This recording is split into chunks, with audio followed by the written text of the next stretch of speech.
तो पेपरों में आपका नाम दर्ज हो जाने से हमारी संपत्ति, हमारी जमीन और हमारी विरासत आपकी नहीं हो सकती है।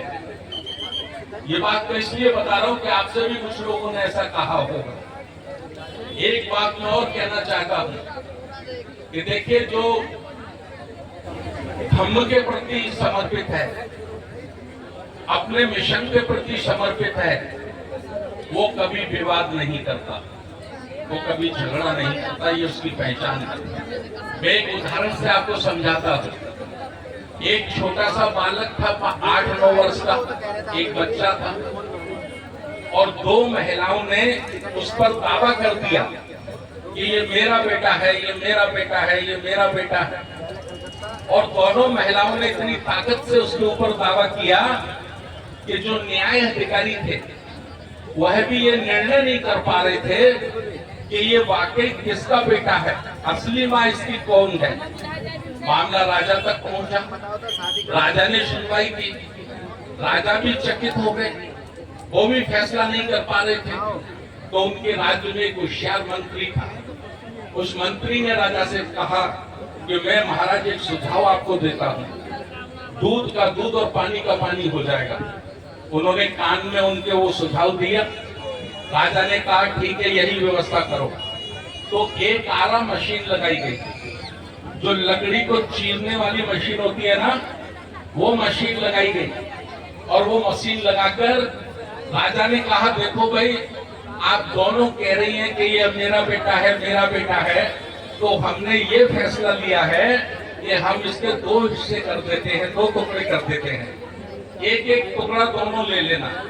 और जैसे ही आरा मशीन को उस लड़के को बिठाला और मशीन चली, उसमें से एक महिला चिल्लाकर बोली, महाराज ये मेरा बेटा नहीं है, महाराज ये मेरा बेटा नहीं है, ये बेटा इसी को दे दो, ये इसी को दे दो। महाराज ने कहा फैसला हो गया, फैसला हो गया, ये तेरा ही बेटा है।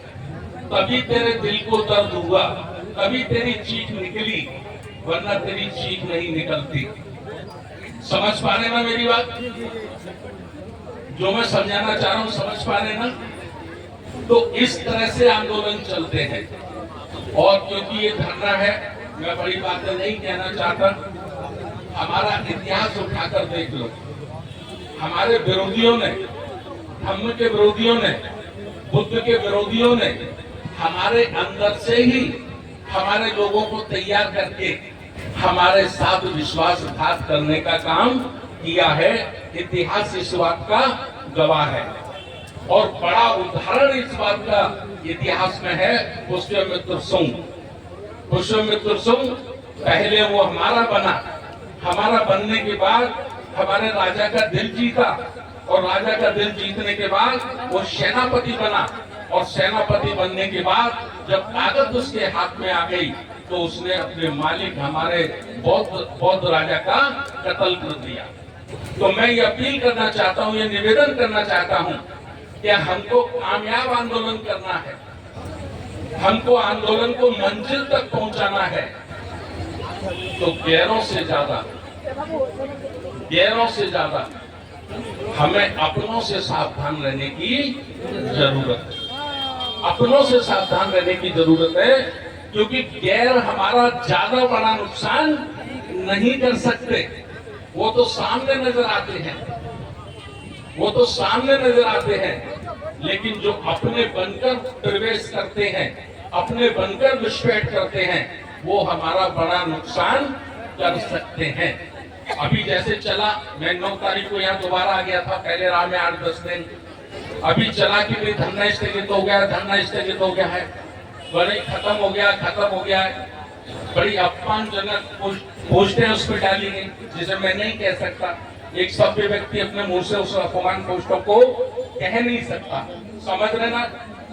मैंने फोन लगाया के बौद्ध जी को, के बौद्ध जी जो काउंटर पर बैठे हैं। मैंने कहा ये सब क्या हुआ है, कैसा सोशल मीडिया में चल रहा है? उन्होंने मुझे सारी बातें बताई, और जब सारी बातें बताई तो मेरी समझ में आया कि जब पाकिस्तान और भारत का युद्ध होने की कगार पर है, सारे कर्मचारियों की छुट्टियां निरस्त कर दी गई हैं, सारे प्रोग्राम, नेशनल इंटरनेशनल प्रोग्राम निरस्त कर दिए गए हैं। तो एक सवाल होता है कि जब हमारे दुश्मन से लड़ाई है तो पहले हमारा देश है, पहले हमारा देश है, ये हमारे देश का अंदर का झगड़ा है।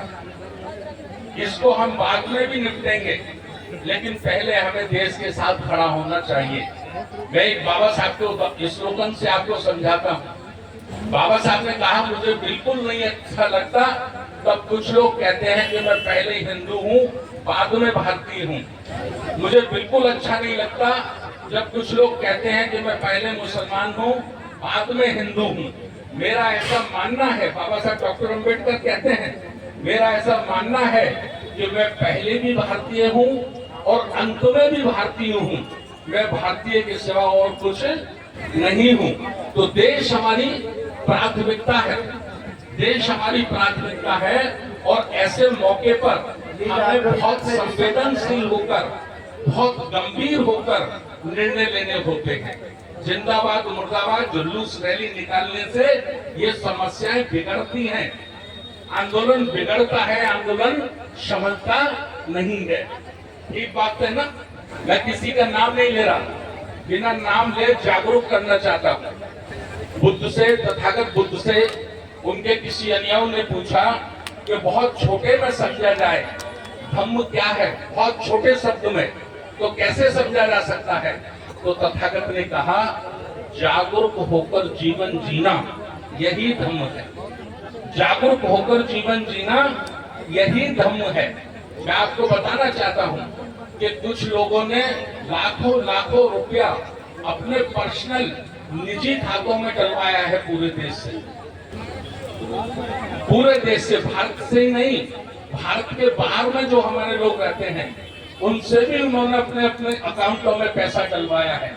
और मेरी पूरी जानकारी है, उस पैसे में से 1 रुपया भी आज तक इस धंधे पे खर्च नहीं हुआ है।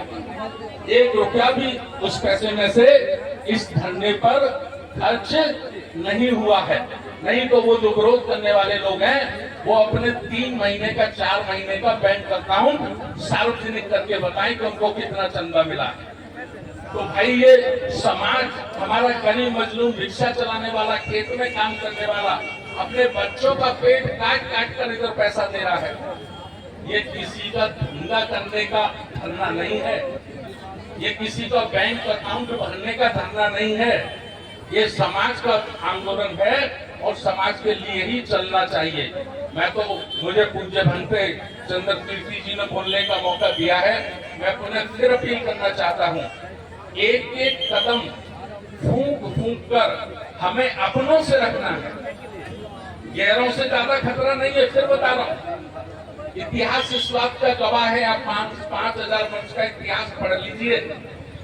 गैरों से बड़ा खतरा नहीं है, बड़ा खतरा अगर कहीं है तो अपनों से ही है।